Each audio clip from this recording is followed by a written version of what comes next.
From the CISO Series, it's cybersecurity headlines.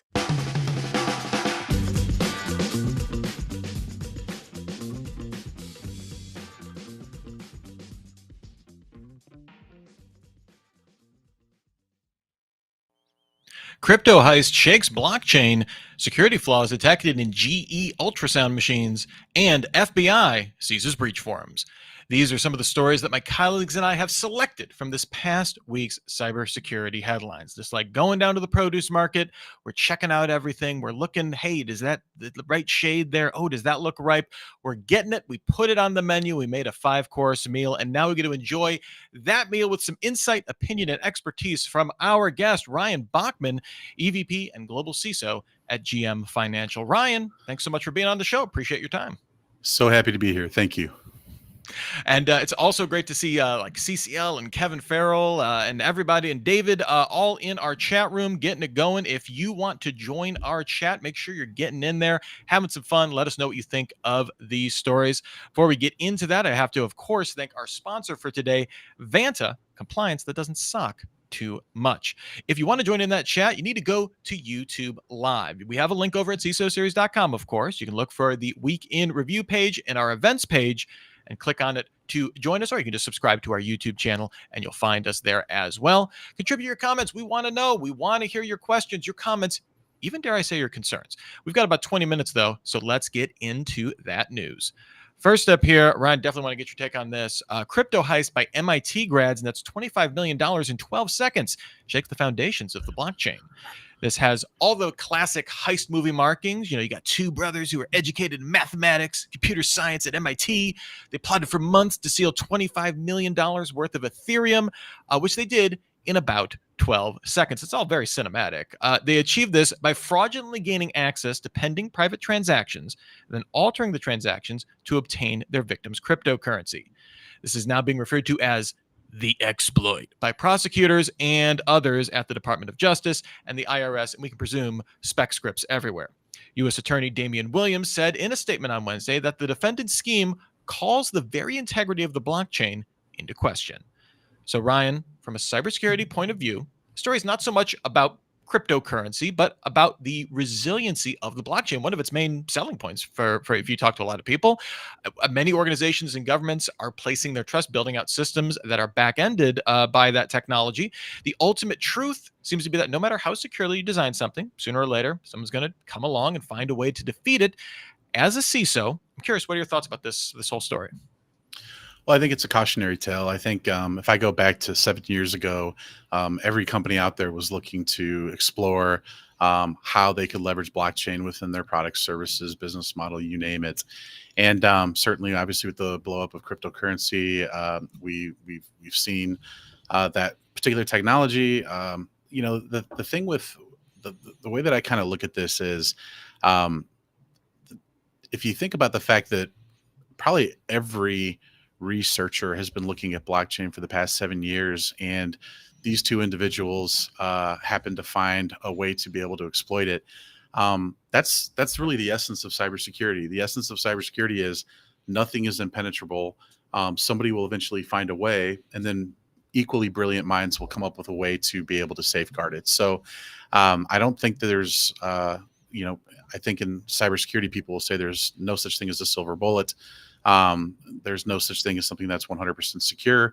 So ultimately now this creates opportunity for someone to be able to say, okay, here's how we can put in place the appropriate controls or capabilities to avoid this particular type of exploit or this particular type of attack. But I wouldn't think that this is the end of how we see potential blockchain compromises or vulnerabilities. It's probably just the beginning, because somebody's going to study how this attack was carried out, and they're going to figure out, okay, well, what if I change this particular nuance or this particular method or approach that was used? And therein lies the capability for future vulnerabilities. That's kind of the way I see it. Well, and as CCL in our chat said, the devil is in the implementation, both in cybersecurity, and in crypto specifically. I mean, I think it's something like the Axie Infinity hack or something like that. Just as these become more commonplace, you're going to have more implementation. I mean, listen, an Amazon S3 bucket is not insecure unless you don't encrypt it, you don't password protect it, or you put you put the key to it in your GitHub repository or something like that. So it's all, it comes down to implementation. Again, not specifically with this story, but I think this story also speaks to blockchain based applications. Business applications are becoming more common, and more eyes are on them to find bad stuff to do. Absolutely. I do have to ask the question though, why did they have to call out MIT? Because they went to MIT, they graduated from MIT. Well, let's go ahead and put it out there that these guys were from MIT. It's like, Yeah, I what know. Leave MIT alone. Come on. All right, next up here, security flaws discovered in GE ultrasound machines. Researchers from Nozomi Networks have discovered 11 flaws in the Vivid T9 ultrasound series of products, which could result in the installation of malware and manipulation of patient data. According to Nozomi, successful exploitation of these flaws does require prior access to the hospital environment through stolen VPN credentials or physical insertion of an infected USB device. GE says its existing mitigations and controls reduced the risk posed by these flaws to acceptable levels. And if a threat actor renders a device unusable, there would be a clear indicator of this, so you would know something malicious was up. They noted also that the vulnerability can only be exploited by someone with direct physical access to the device, so you're not dealing with the unauthenticated remote dreaded vulnerability. Ryan, I'm curious, do you feel that G's confidence in these machines' physical safety carries water? Obviously, we've covered stories on this show where threat actors find ways to move laterally through a system, or, hey, an infected USB finds its way to a target. People love putting stuff in USB ports, let's just face it. G is a big company. They must know what they're doing here, right? I mean, they have this risk modeling down, right?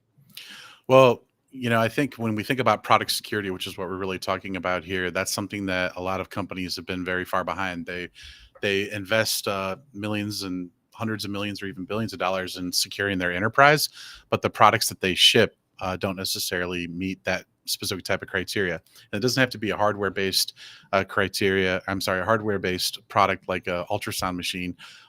Just to be honest, if we're looking at software that Microsoft ships on a regular basis, it has security flaws in it. So I guess when I look at GE, they're a huge company. They do have an extensive amount of resources. I am sure that they are taking a lot of different measures to ensure the safety and security of their hardware and their products. Having said that, I think what this shows is that there were obviously some vulnerabilities they didn't know about. And then they probably, if I think about how most big companies would respond to this type of thing, they're going to rally all of their resources and troops around the discovery of these vulnerabilities to figure out, okay, what is our susceptibility here? What are the risks? The sad part is that's probably, ideally what should have happened before product shipment and going live with that product. Instead, they had to do it on the back end. But I think when the company comes out, especially with the size and reputation of GE, and says, okay, yes, there are these issues, we're aware of them, here's what we're doing to address them, and oh, by the way, here are the things that would have to be in place. What we're really talking about are mitigants, but even still, you'd have to have physical access to the device. I don't know about you, but most hospitals that I've been in don't exactly feel like Fort Knox. So, we're not talking bank level security or DoD level security here. So I don't know if I'd take a whole lot of solace in this notion that somehow physical access to the device should be able to help us sleep at night. Yeah, and I would love to hear from anybody that's, working security in a hospital or has in the past. info@cisoseries.com. I would love some more perspective on this, because we've covered this before, but there are just so many unique challenges in that particular sector, in that particular space, that are tough to account for. So I'd love to hear some more, or on any of our stories, but that one specifically. So let us know what you think. Next up here, FBI seizes breach forums, one of the big ones of the week. On March 15th, the FBI announced its seizure of breach forums ClearNet hacking forum, as well as its Telegram channel, and placed a takedown notice on its front door. It also said it obtained and began reviewing the site's back-end data. Breach Forums is known for leaking stolen data from all sorts of high-profile breaches. Europol most recently got them in some hot water. AT&T, 23andMe, HPE, Home Depot. It's all the greatest hits of hacks there have been leaked on breach forums. So Ryan, always nice when we get a victory by the good guys here, but we all know this is like finding one submarine full of cocaine somewhere off the coast. There's one, there's probably a lot more out there. I mean, we know that there are other illicit, leaking sites out there. How does a CISO and your team take this information and maybe use it as a learning experience, or contextualize a takedown like this? Well, first of all, you know, especially as security professionals, we understand, what we're up against, and how difficult this can be. Um, I, salute the law enforcement teams that no doubt spend a ton of time, a ton of research, quite frankly, without sufficient resources to be able to go after and take these down. I think to some of the discussions that I've had with contacts in the FBI who talk about the size of the FBI cyber force, and we're talking about a few thousand special agents going up against governments and adversaries that have tens of thousands of cybersecurity specialists working against the United States. So they're outnumbered significantly, and it's not even close. So I do applaud what they're doing with the resources that are made available.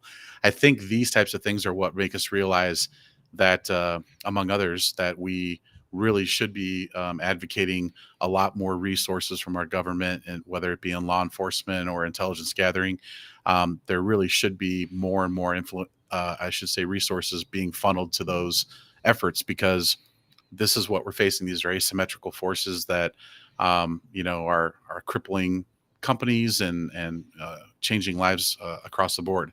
So I do applaud what they've done. Now, as a CISO, how do I use that information? How is that information helpful? Again, I think to the extent that we can keep these high profile type of events in front of our business partners and executives, it can be used for awareness and education purposes. It can let them know that these are the forces that we're up against, that the government themselves is definitely out there trying to take these groups down. But these are the very same groups that are victimizing, our contemporaries, peers, competitors, and other companies across the landscape, and that the level of vigilance, really can't go down. And this is probably not the time to be looking for cost cutting or cutting corners in general when it comes to cyber. And this is a great example of why that's the case. All right, our next story, or last story here before the break: Google to use Gen AI to help identify phone scams. At Google I/O 2024, its developer conference on Tuesday this week, Google previewed a generative AI-driven feature that will alert users to potential phone scams in real time. The system effectively listens for conversation patterns commonly associated with scams, such as fraudsters claiming to be bank reps, offering gift cards, or making requests for passwords. When a potential scam is detected, a pop up notification will alert the user that they may be falling prey to unsavory characters.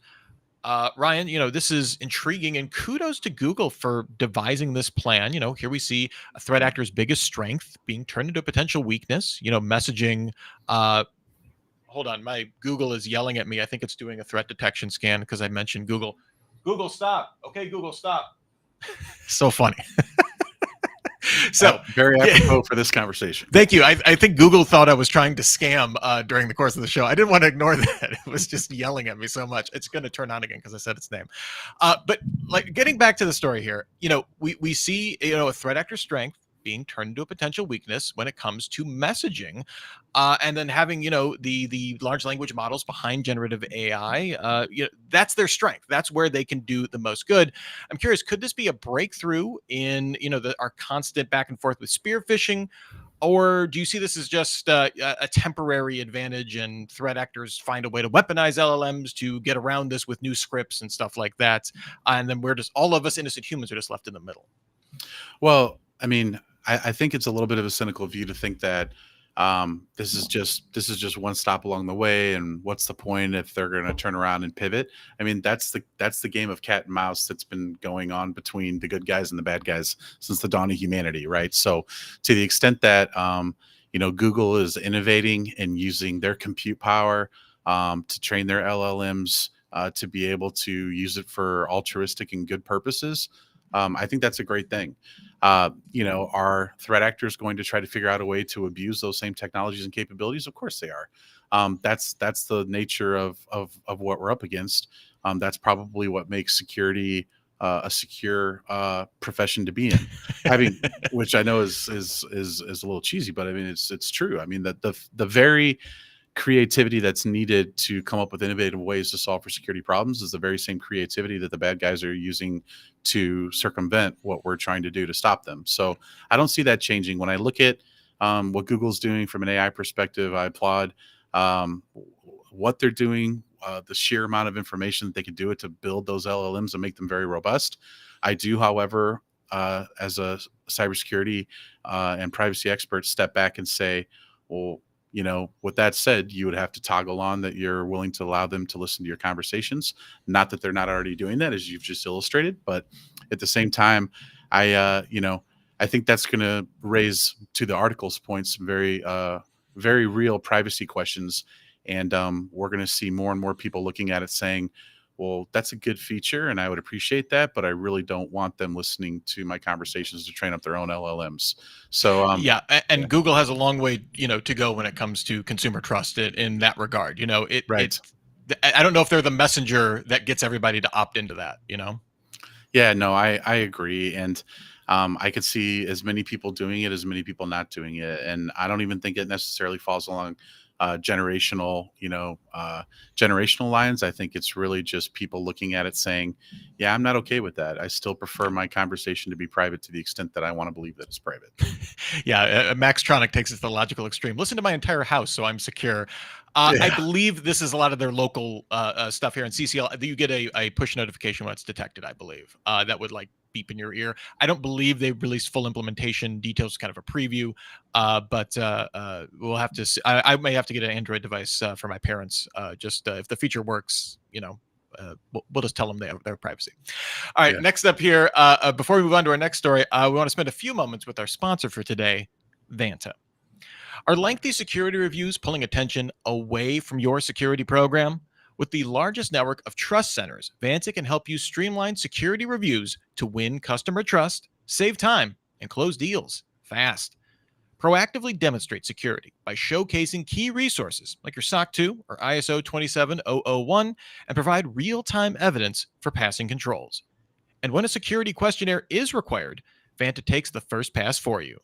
Visit vanta.com/CISO to take a tour. Volt Typhoon demonstrates a new form of tradecraft in cyber threats, says the feds. Speaking at RSA last week, CISA's Executive Assistant Director for Cybersecurity, Eric Goldstein, told reporters that the techniques practiced by Volt Typhoon represent a sinister new level of cyber threat that has permanently altered the landscape. He pointed out their desire to compromise insecure or end-of-life devices, to then pivot into more sensitive networks. We've obviously touched on this topic of pre-positioning before on this show. And when we're looking just with this week's news, the GE ultrasound story today shows how it could potentially play out with, something getting compromised and maybe having a dwell time. I'm curious, what are your thoughts about Volt Typhoon, Ryan, or about the, kind of the follow-up comment by the NSA's Dave Luber that Volt Typhoon is not over? Well, when I think about this, I think about the fact that if you think about Volt Typhoon and the fact that they're going to target home routers and switches and smaller business devices that are maybe not refreshed as often as they would be in a corporate environment or an enterprise type environment, and then use those to potentially pivot to bigger targets. It's a bold strategy. I have a hard time believing that it's entirely a new strategy. I mean, this notion of dwell time, going back for a few years, in some cases or longer, wherein there's just a matter of monitoring and observation. This notion that it would be used as a potential launch point for a more massive attack. I feel like I've been having these types of conversations and thinking about these types of scenarios now for more than a decade. So while I appreciate the fact that they come out and said that Volt Typhoon's not going away anytime soon, nor those tactics, I don't think that really comes as an earth-shattering surprise to anybody who's in cybersecurity. Really, more I look at it, say, okay, I like the comments and the perspective that yes, we're aware of what they're doing. But so too are our countermeasures. So too are the things that our government's going to do to try to counter some of those things. But 100%, it goes back to the endless pursuit of where we're most vulnerable, and where we're most vulnerable is on those devices and hardwares and environments that don't have the capital to refresh and purchase new hardware and update. And that's going to be in a lot of those locations, home offices, things like that, where people are still accessing sensitive networks from their home PC or from their home office. And that's where a lot of us are going to be exposed, and it makes for an easy attack vector. But again, I don't think this is something that CISOs thought was going away. or anything that's demonstrably changed. But the fact that CISO is using their podium to get that message out, again, I think raises overall awareness for cyber and is a good thing for those of us that are in the fight, so to speak. Yeah, I mean, in terms of like we've had, how long have botnets been around, right? I mean, Right? yes, those are used for very different means, but we've seen this, at least this script before of, hey, let's infect a whole bunch of stuff and then do something bad with it. But yes, I mean, but when it's tied to more geopolitical or state sponsored actors, that's when, in terms of capability, right? That's where you start raising eyebrows. Sure, but I mean, we saw it a few years ago with chips being implanted in all kinds of devices that are sitting in data centers. Fair, And those yeah. are the things that we know about. What about the things that aren't necessarily being disclosed about where else we're vulnerable due to these back doors and potential other vulnerable type devices that would be virtually not impossible, but let's just say extremely onerous for us to be able to detect and address. Yes. All right, next up here, Black Basta weaponizes Quick Assist. Microsoft began tracking a social engineering campaign which sees Black Basta operatives bombing targets with numerous email subscription services, then approaching them as either a Microsoft based or company based help desk staff to fix spam proliferation. Victims are then instructed to launch Windows Quick Assist, a remote access tool, which allows for a subsequent downloading of a zip file to deliver a malicious payload. Microsoft recommends either blocking or uninstalling Quick Assist if it's not part of your, regular workflow for your organization. So Ryan, despite the fact that this technique of causing a problem and then offering to solve it is, stock and trade across a ton of industries, just advertising, I guess, Microsoft's suggestion of just turning off Quick Assist, I don't know, strikes me as a little lame. Like I understand that like that's effective, but also I don't know if that's solving anything. Do you feel that more time and resources, I guess, should be spent on training to be more alert for social engineering threats? Is that an impossibility, or should we just ask Google to listen to all of our quick assist or all of our help desk calls? Yeah, so this one hits a sensitive note with me because we see time and again where Microsoft will push updates that turn on insecure features that we had previously turned off because they were Mm. insecure. So I kind of look at this notion of, hey, we're going to go ahead and ship this product. It's going to have this capability, and it's there for your use. But if you're not using it, turn it off. Right? This notion of turning off unneeded services or unused services as a matter of system or device hardening has been around for decades. But maybe don't ship the secure product, or maybe come up with something better than don't turn this on, because this is the same organization. And again, I'm not beating on Microsoft; others do it too. But when they push, O365 Teams updates, whatever it may be, they override some of the configurations that you have, and you have to go back and change them back. And it's, you look at this and you say, well, wait a second, you just enabled an insecure function in my environment by virtue of your update. So those are the types of things that I think can be a little bit frustrating for those of us trying to safeguard our enterprises. All right, and our last story for today, Okta's security chief speaks out. An interesting interview with Okta Chief Security Officer David Bradbury in Recorded Future News last week. He was speaking with Jonathan Grieg. Bradbury highlighted the fact that identity-based attacks are shifting from pre-authentication, that's coming after your password, to post-authentication, in which threat actors bypass the login page and go straight to stealing a browser session token cookie. That's probably the most popular way. Bradbury also advised companies to maximize their transparency efforts during an attack, based in part on Okta's own recent experiences, as well as to be aware of the improvements in the quality of attack techniques. Things like, hey, phishing emails, don't count on them to have typos. We're in the era of pitch perfect deepfake, voice messaging, thanks to AI, increasingly video too. Ryan, some really good takeaways here from Okta in this interview, and kudos for them for standing up and describing what they've learned from their own attacks, rather than just a blanket. We take our customers' security seriously. Obviously, they do, but David Bradbury being straight about it in this interview. What are your thoughts about any of his points here? First of all, kudos to him because I think they're in the business of trust. They're in the business of securing enterprises all over the Mm-hmm. world. What I can tell you is that, you know, we enterprises in general will place a lot of trust in those types of security products. So when there is an issue, to the extent that they can be transparent and help us the collective learn from it, whether we're customers or not, I think says a lot about the company and the integrity of the company. So um, certainly the integrity of the leader who's willing to come out and share that type of information. I think if more of that went on, we would all be better for it. Having said all that, I look at the uh, shift in attack style in this particular case, and as opposed to it being post authentication versus pre authentication. Again, to the extent that we can take that knowledge and turn around and pivot and put the appropriate controls in place is going to be critical. I don't. I guess I certainly don't take a negative view at all on them coming out and sharing that type of information. Again, to the extent that they're willing to share from a practical matter, okay, great. Thanks for sharing the info. What are the practical things that our teams can do to safeguard it, especially if we are Okta customers? I think is one of the most important things. Most definitely, yeah. And this is the fact that this was our last story today. I mean, this interview, if you haven't read it, I definitely recommend you check it out. We'll have it in our show notes as well. It just kind of speaks to just a really packed week of cybersecurity news this week. We always ask for a thumbs up or an eye roller. Usually we're talking about our own rundown. But Ryan, was there any story during the week that really stood out to you and you reacted strongly to, I guess, just from a very busy tech news week? Sure, there was. I mean, there's so many different ones that I think the lineup that we had today were excellent. The one that also kind of really caught my attention was the breach at Ascension Health that impacted 150 different hospitals, and I just want to touch on that for a second.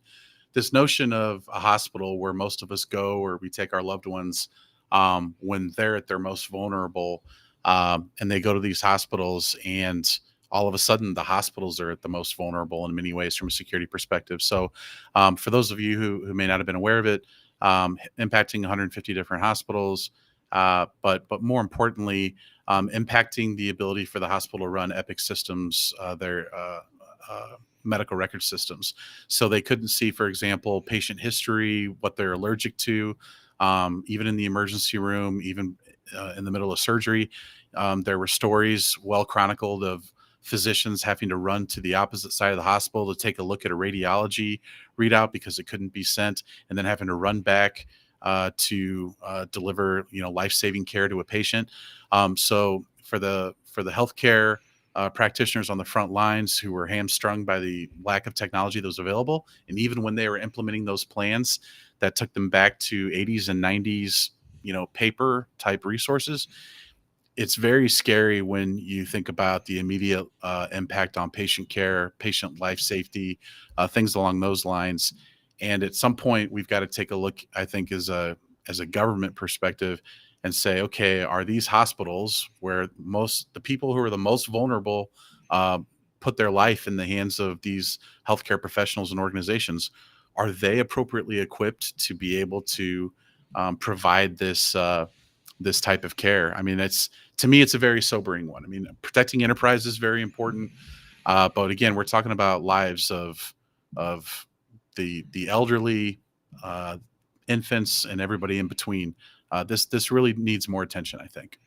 Yeah, in terms of, we've done a really good job of talking, having important conversations about securing critical infrastructure, and I think we need to extend that to hospitals for sure. And Kevin Farrell, Ryan, you're the first one he heard this from. I know we covered it on cybersecurity headlines, but I'm glad we could bring this to our audience again, because it is such an important story. And to CCL's point, everybody wants to talk about high healthcare costs, and yet security at these orgs. Neglected is a tough word because it is just such a tough environment to even start thinking about security, because again, the primacy is always life-saving. And this gets into a much wider conversation. Unfortunately, we're just about out of time for the show. But if you have any insights on this, if you're affected by this breach or similar ones, we can be anonymous if you would like. info@cisoseries.com. Ryan Bachman, EVP and Global CISO at GM Financial, just giving us the wisdom and helping us understand this week's news. I truly, truly appreciate it. Where can people find you online if they are so inclined to follow you? Sure. So happy to connect on LinkedIn. So feel free to reach out on LinkedIn. Absolutely. And are you fine folks at GM Financial hiring right now? We are absolutely hiring. Certainly within cybersecurity, as well as in a number of other roles, both within technology and other parts of our business. So please do look us up for some outstanding opportunities. We'd love to have you be part of our team. And thank you also to our sponsor for today, Vanta, compliance that doesn't suck too much. Thanks again, Ryan. I really appreciate your time. This was a blast. As you could tell, I could have gone on about this for quite some time. This is the stuff that I'm really passionate about, so I really appreciate it. Absolutely. Thank you. It was a pleasure. Thanks for the honor of joining today. And thanks also to our audience. We had, hey, CCL, notice my summer haircut. I really appreciate that, CCL. But we had Kevin Farrell, Max Tronic, David in the chat, Kevin Farrell. I think I mentioned him twice. That's okay. I just have a memory like a goldfish. If you would like to solicit compliments to myself or thoughts on the news, you've got to join us every single week for the Weekend Review Show, 3:30 p.m. Eastern. If you're not watching live right now, you should do it next week. It is a ton of fun. And we will be back next week for another Week in Review show. In the meantime, you can still get your daily news fix through cybersecurity headlines every single day. Give us about 6 minutes, and we'll get you all caught up. Until the next time we meet, I'm Rich Stroffolino, reminding you to have a super sparkly day. Cybersecurity headlines are available every weekday. Head to CISOSeries.com for the full stories behind the headlines.